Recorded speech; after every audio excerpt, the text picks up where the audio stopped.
우리 비전은 도대체 하나님의 뜻이 무엇일까요? 이렇게 얘기하는데 또 그런 마음을 품게 하고 근데 정작 꿈은 이렇게 잘 안 이루어지게 하셨는지. 우리가 남의 꿈을 꾸고 있는 거죠.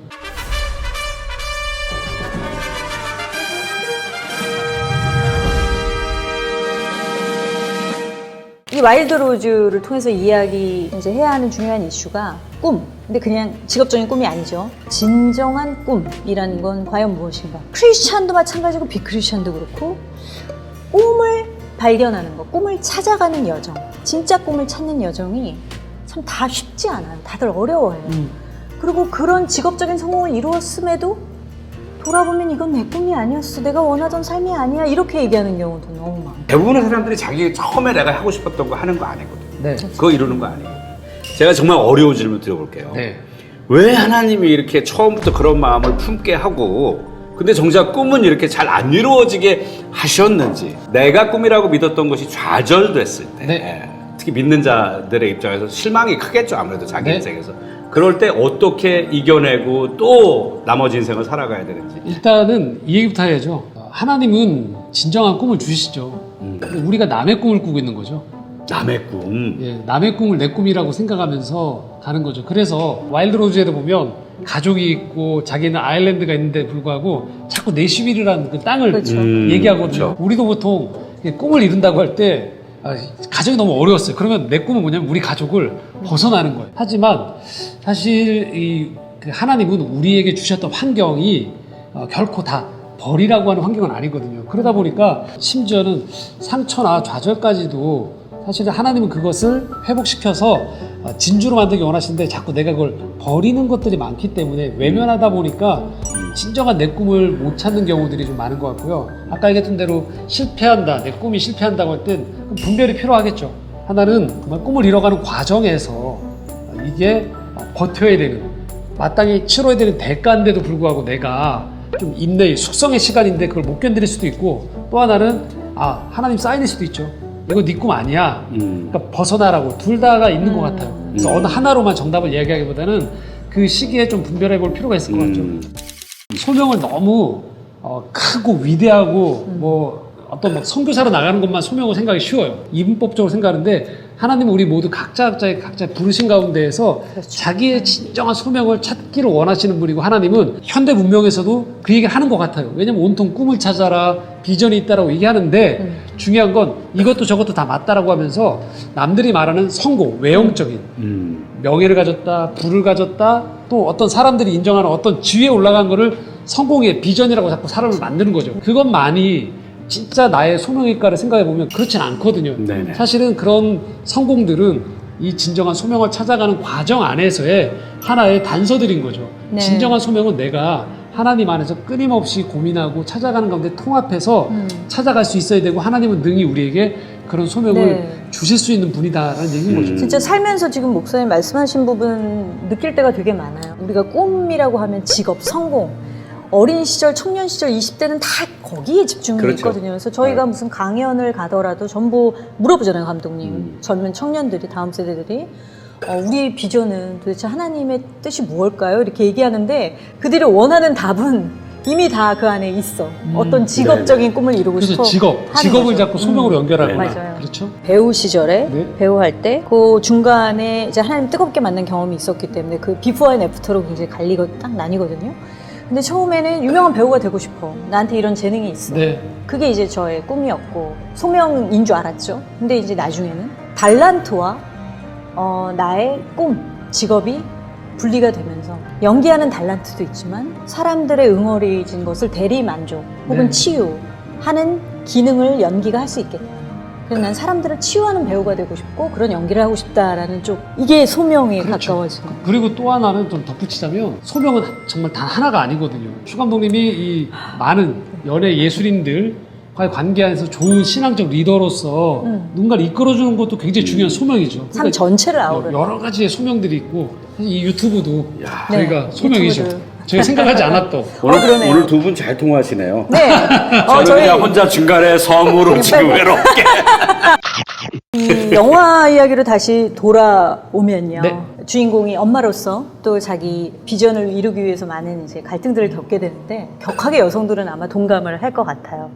저도 그게 참 아이러니했어요. 제 인생에서 엄마인 것이 너무 행복해. 이게 소명인 것도 알겠어. 근데 엄마로서의 삶과 하나님이 주신 달란트를 이루는 네. 그 재능을 이제 비전화해서 이루어가는 삶이 균형을 맞추기가 너무 어려운 거예요. 막 로즈가 처한 환경이 독방 육아예요. 다른 게 그렇죠. 아니라 사실은 맞아요. 너무 많은데 저는 영화 속의 그 로즈 엄마가 처음에는 반대를 하다가 나중에 조력자로 돌아서면서 이제 이 돈 줄 테니까 내슈빌로 가 그러면서 얘기하는 장면이 있는데 굉장히 대사가 인상적이면서도 충격적이었는데 인생에 뭐가 더 있는지 없는지 난 몰라. 가본 적이 없으니까 넌 가봐 이렇게 얘기를 하죠. 그러면서 이어서 굉장히 의미심장한 말을 합니다. 나는 약사가 되고 싶었는데 사실 너를 낳고 나서도 그 꿈을 이룰 수 있었어. 근데 나 자신을 위해서 뭘 추구하는 것보다 널 위해 사는 게 더 쉬웠던 것 같아. 패기가 없었던 거지. 그게 진실이야. 근데 이 추측성의 말이 사실은 사실이거든요. 저희 어머니도 비슷한 말씀을 하신 적이 있어요. 이건 여성들이 처한 딜레마이기도 한데 자신의 인생을 자식들을 위해서 남김없이 희생했어요. 그것보다 더 가치 있는 일이 없죠. 그건 알지만 언젠가는 텅 비어버린 자기 자신과 마주할 날이 분명히 반드시 오거든요. 그렇다고 해서 또 반면에 끝까지 진정성 있는 자기 추구를 하는 삶은 난관이 너무 많아요. 심리적, 물리적인 난관이 너무 많고 그걸 극복하고 헤쳐가는데 이게 엄마로서 여성으로서 너무 힘든 거예요. 그러니까 그걸 많은 엄마들이 그냥 자기 추구를 포기하게 돼요. 그리고 그래 나는 가족들을 위해서 희생한 거야. 이게 하나님의 뜻이었어요. 이 합리화로 이제 자신을 설득해요. 이게 뭐 100% 합리화는 아니죠. 물론 주님께서 공허함의 그 자리를 채워주시지만 그 미지의 세계, 가보지 못한 미지의 세계에 대한 동경이 남는 거예요. 근데 또 반면에 재밌는 건 이 자기 추구 때문에 이제 자식들을 좀 희생시킨 엄마들 있잖아요. 자기 꿈을 이루기 위해서. 굉장히 나중에는 또 그것 때문에 상처받고 자식들이 막 이게 남아있으니까 후회해요. 미안하고. 그래서 어느 삶이 더 주님 앞에서 진실됐다라고 할 수는 없을 것 같은데 저는 감독이 영화 속에서 하고 있는 말은 그래도 자기 자신을 정녕 알게 될 때까지는 포기하지 않고 추구해야 되는 것이 옳은 것이 아닌가. 자기 자신이 누군지 모르는 상황에 처하는 것보다는 추구를 해야 된다라는 쪽에 더 기울고 있는 것 같아요. 그렇죠. 저는 그런 생각을 해봤어요. 여기 주인공 로즈리는 사실 짐이 있는 거죠. 자식들이 정말 사랑스러운 존재지만 네. 자기 꿈, 가수로서의 꿈을 이루기도 해야 되지만 또 동시에 이 아이들을 또 돌봐야 되는 그렇죠. 그 입장에 있는데 저는 주님이 우리에게 다 똑같은 무게로 주셨다고 생각하지 않아요. 1달란트, 2달란트, 5달란트 받은 그 종글의 비유가 있듯이 어떤 사람의 삶은 정말 힘든 삶들이 있어요. 보고 있으면. 그렇죠. 근데 저처럼 배짱이의 삶도 있고 이 1달란트 살기잖아요. 부럽습니다. 1달란트의 삶. 그래서 그런 거 보면은 이 영화에서 로즐린이 결국은 그 길을 찾아간 것 같아요. 나중에 보면은 내시빌로 갔지만 거기에서의 삶을 계속 유지하려면 아이들을 돌보는 걸 포기해야 되잖아요. 그러니까 그것은 놔두되 다시 본인의 고향으로 돌아와서 거기에서 가수로서의 꿈을 계속해서 추구하면서 또 아이들도 함께 있으면서 그들을 돌보는 그 짐을 감내하기 위해서 최선을 다하면 역시 감당할 만한 그런 어떤 힘을 주시지 않을까.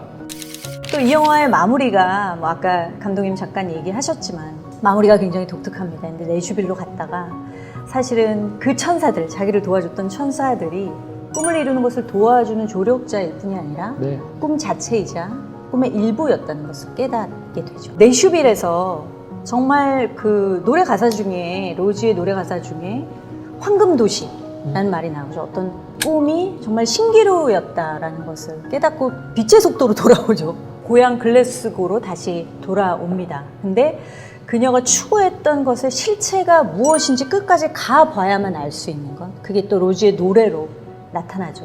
그 이후에야 비로소 진정 자신이 가야 할 길을 알게 되는 것 같아요. 근데 되게 저는 이게 영화에서 흥미로웠던 것은 로즐린이 자기 꿈을 완성하는, 그러니까 바페리스가 그런 말을 하잖아요. 너만의 노래를 찾아라. 그렇죠. 너만의 이야기가 있어야 된다. 찾아라. 근데 그 자기의 노래를 찾는 과정에서 자기가 돌아온 고향으로 돌아와서 찾은 자리는 모성을 발견하는 자리였다라는 거예요. 이거는 사실 이 영화를 보면서 저한테 가장 큰 위안이자 감동이었어요. 그러니까 그 모성이 자기가 이 아이들을 돌보는 자리에 있어야 한다는 것과 그리고 자기를 돌봐줬던 어머니의 희생을 인식하는, 그래서 마지막에 그녀의 노래가 엄마를 위한 헌사로 시작을 해요. 이 부분이 굉장히 독특해요. 네. 계속 당신은 등불을 켜두고 있었지. 등불을 켜두고 있었지. 근데 내가 멀리 가기 전에 당신한테 고맙다는 인사를 했어야 되는데 이런 가사들이 나오죠. 늘 내 것이었던 것들을 내가 보지 못했어라는 가사도 나오고 그 심리적인 고향을 이제 인식하게 될 때 로즐린이 진짜 노래를 발견하게 되는 그 마지막 장면으로 이어지는데 저는 그런 생각이 들었어요. 이 로즐린이 마지막에 발견한 그 모성이 어쩌면 우리 영혼이 가장 깊이 갈망하는 하나님의 품속 같다. 네, 그런 생각이 너무 드는 거예요. 그래서 결국 이 영화는 이 여성들이 겪는 딜레마를 그냥 사용해서 인간들이 진정한 꿈을 실현하는 여정을 보여주는 것이 아닌가. 그리고 그 과정에서 마지막에 그 여정의 끝에 하나님의 품속으로 귀향하고 그 자신의 진정한 달란트인 노래를 하나님의 재단에 이렇게 딱 바쳐드리는 것 같은 그런 느낌으로 이 감독님이 별로 재미없게 보신 영화를 저는 마지막에 그러니까 이제 시나리오상 이 플롯에 진행의 문제가 좀 있다는 거지. 네, 아유 끝까지 영화의 그냥 내용은 뭐 가세요. 끝까지 아니, 반대로 그렇지. 가세요. 전 이 영화를 보고서 네네. 많은 사람들이 이렇게 생각이 좀 눈이 열리면 어떨까 싶은 거예요. 우리가 보기에 허드렛 일처럼 보이거나 막 이런 일인데 그 일을 감당한 사람이 이 영화를 보고 나서 아 이게 되게 소중한 일이구나 라는 걸 네네. 깨닫는 거예요. 네. 그런 사람들로 이 세상이 채워진다라면 우리가 지나다니는 모든 거리에서 또 만나는 사람들 한 사람이 자기가 하고 있는 이 일을 소명으로 깨닫는다라면 성공한 사람과 실패한 사람이 아닌 각자의 소명을 따라서 사는 사람들로 구성되어 있는 하나님 보시기에 참 좋은 세상이 네. 아닐까라는 생각이 들어서 네. 이 영화 보면서 아까도 말씀드렸던 남의 꿈 말고 지금 나에게 있는 가족, 내게 맡겨주신 일들을 소명으로 생각하면서 그렇죠. 살아가는 것들이 참 네. 중요하지 않을까 네, 네. 그런 생각을 해봤습니다. 너무 좋은 말씀 해주셨는데 말씀 듣다 보니까 그 톨킨이 쓴 니글의 이파리라는 단편 소설 내용이 생각나요. 그게 네.